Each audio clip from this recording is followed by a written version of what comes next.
Hi everybody. So today we are going to learn how to weigh everything out for an entire meal. And I'm talking every little bit, condiments and everything. So if we're going to be doing this, tracking our food very precisely, we need the right tools for sure. And a digital food scale is going to be a great place to start. It doesn't need to be anything fancy. You can see what I've got here. Fire this thing up. Hopefully you can see the display there somewhat. Maybe if I change the angle a little bit. Well, probably not. That's not going to work, but that's okay. I can see the display, and that's all that matters. So what we're going to be weighing out and cooking today is a nice little low-carb, ketogenic cheeseburger meal. We're going to have some nice grass-fed ground beef. With that, we're going to mix in some bacon bits. We're going to have some cheese on the side, some nice Tillamook Colby cheddar. We're going to serve it on a bed of spring mix with some mayonnaise, mustard, and ketchup, and some cherry tomatoes on the side. It's a very basic meal, but it's one that I've been preparing a lot lately and really enjoying. So we'll start with the beef first. We're going to start by weighing out 6 ounces of lean ground beef. So you may have noticed I put some wax paper here on my scale. I do that to protect the scale, to keep it clean while I do this. Now I'm grabbing my ground beef. I want to make sure I have my scale tared. If you're unfamiliar with the scale, what the tare function does is it sets it to 0. It's really helpful for weighing combined items. So I've got my scale set to 0. Now I've also got it set to ounces. It's important to have a scale that can switch from metric to imperial, because I like to track things in grams, metric, but a lot of things like meat, for instance, it's typically weighed out in ounces. And if you're using MyFitnessPal or another app like that, it's really convenient to track with the right units. Okay, so we got my pile of beef here. That should be about, oh no, that's 8.7 ounces, so we're a little heavy. Got it down to 7.4. 6.7. 5.9. Boom. 6.0 ounces. Right on the money. Okay, we're just going to take this and we're going to set it aside for just a moment. While I'm letting this set, I'm going to wash my hands really quickly.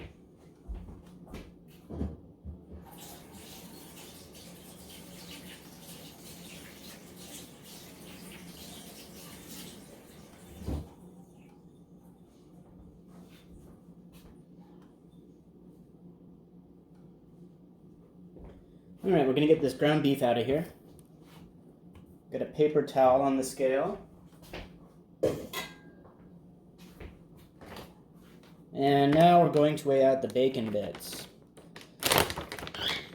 So on the back of the package here, it says that 1 serving is 7 grams.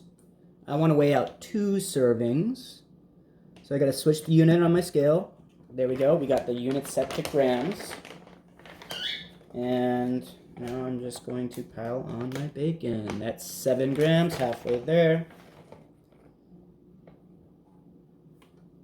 13.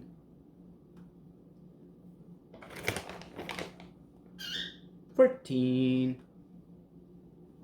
Okay, right on.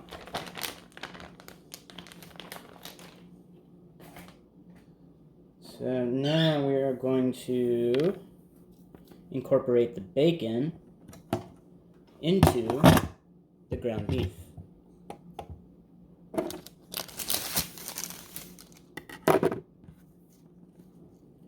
See, okay, you guys should be able to see that. Just gonna lightly set that bacon on top of the ground beef. And I'm just gonna work it in with my hands by pressing the bacon into the beef, folding it over, and just kind of repeating this process until I get all of that bacon worked in there. Those of you watching, I'm sure you can hear the bird chiming in the background. That's Matilda.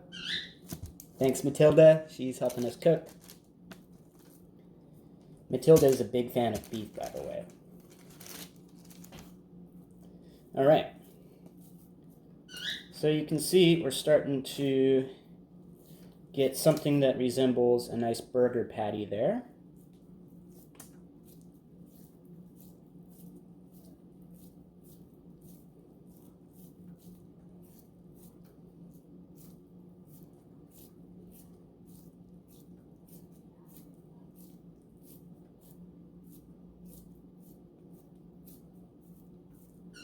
It's working in.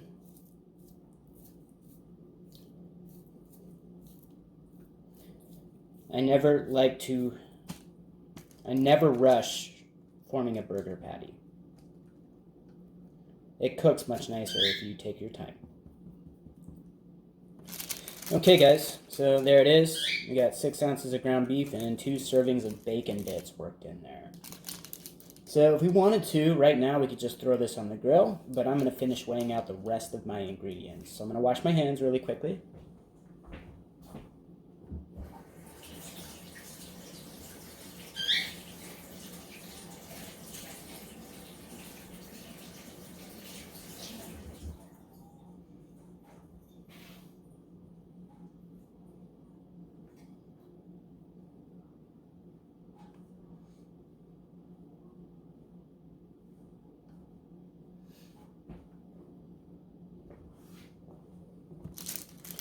Okay, we're going to set this burger to the side for a moment.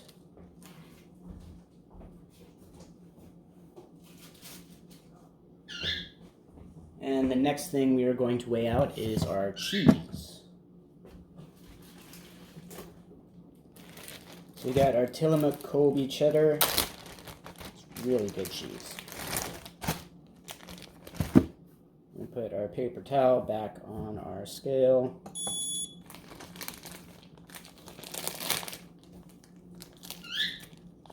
Pretty bird. Okay, so cheese is typically measured in ounces. We are going to switch our units over to ounces because it was still on the grams from the bacon. Now, the more you practice weighing and measuring your food, the better idea you'll get of what the portion sizes look like that you're aiming for. So for instance, today I'm shooting for 2 to 2.5 ounces of this cheese. I'm not super particular, but I want a fairly decent chunk, and I'm guessing this is right about there. Yep, we got 1.9 ounces. When I stack on that other little bit, that makes it an even 2 ounces, so we're perfect there. We got our portion of cheese weighed out, and we're doing really, really good. So the last thing we got to do is cook our burger and weigh out the rest of the condiments and everything like that, and get our vegetables on our plate, guys. So yeah, we're rocking and rolling. It's gonna get loud here. I'm gonna throw the burger on the grill, so you're gonna hear it fire up. I might even turn on the fan, and hopefully we can still hear everything over this all. All right, here we go.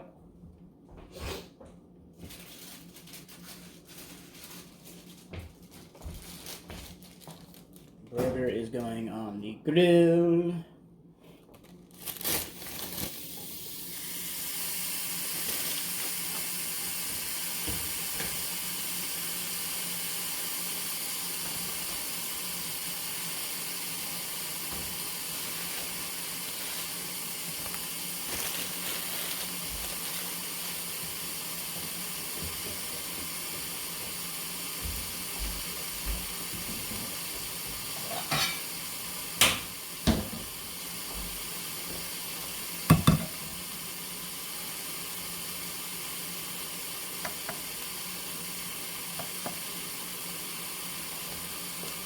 Okay, so we're getting our bed of spring mix.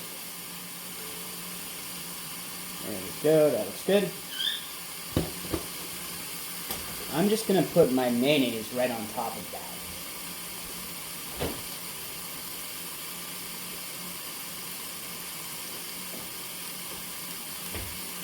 So once I've put my plate and my spring mix on the scale, I need to tear it out. I need to hit that tear button. What that does is that brings it down to 0. Okay, because I want to do 13 grams of this mayonnaise here. So as I pour the mayonnaise, I'm going to watch my scale.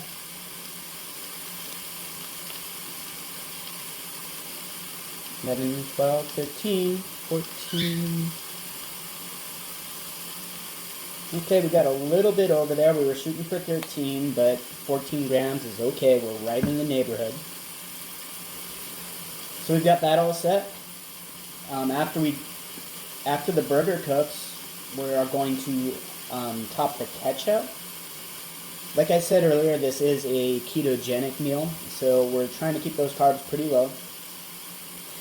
Most of these foods are very low carbohydrate, but the one that has some sugar in it is that ketchup. So we're going to make sure that we get an even 1 serving of that ketchup. The ketchup I'm using has 5 grams of carbohydrate per serving. So in between the ketchup and the vegetables, we're probably talking about 10 grams of carbohydrate for this meal.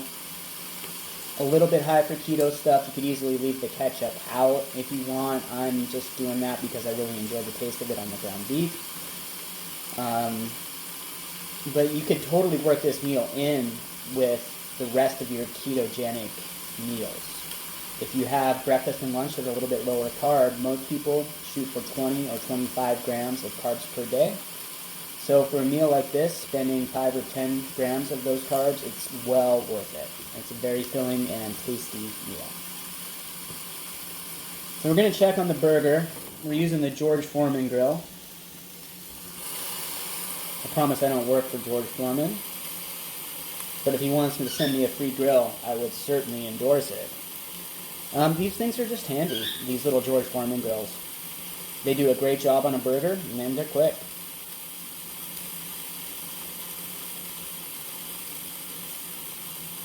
Almost ready. We can put our cheese on our plate. So we got an even 2 ounces of cheese back on the plate.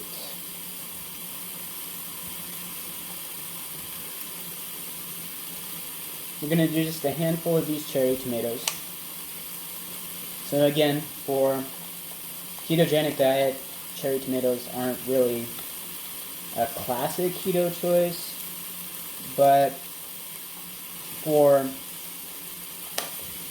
health and performance purposes versus like medical purposes for ketogenic diet, if you're not really trying to hit a super high ketone number on your blood ketone test, I just kind of wing it. Eat low carb keto, but I'm not counting every single carb. Now I do this mainly for performance and cognition. As far as the ketogenic diet goes, that's the reasons I use it. Everyone's got their own reasons.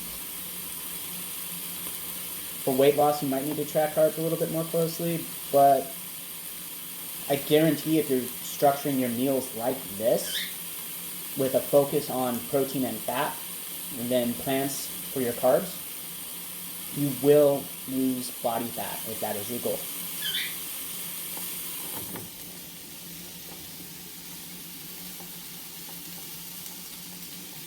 Alright guys, I think we got a burger.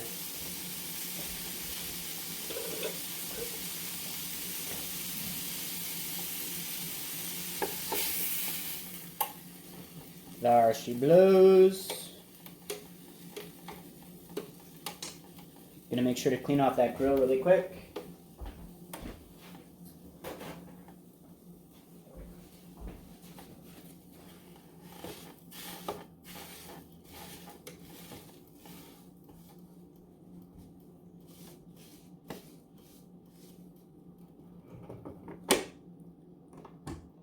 Alright, grill's clean. Our plate's looking very nice, as you can see. We got our tomatoes on there, we got our cheese, we got our lettuce, we got our burger. Alright, last thing. We're gonna turn this scale on. we're going to make sure it's set at 0. Now, another cool feature, with most scales that I've used, if you put your item that you want to weigh on the scale before you even start it up, it'll automatically start at 0. So right now my scale is all zeroed out.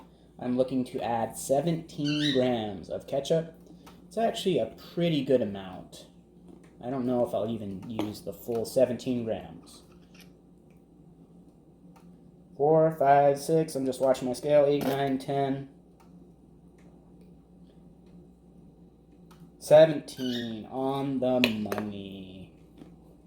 Alright, from here, I'm just going to add a little bit of mustard to this burger patty, but that's about the only thing I'm going to do.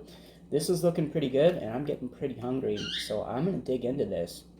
But this is the first video that I wanted to put together for you guys. Just the basics on using a scale. And how to kind of itemize every little detail. As far as the condiments and everything like that. I know I didn't weigh the vegetables, but I guarantee that these are reasonable portions for the vegetables. I'm not going over my carb count or anything. Alright, thanks guys. Bye.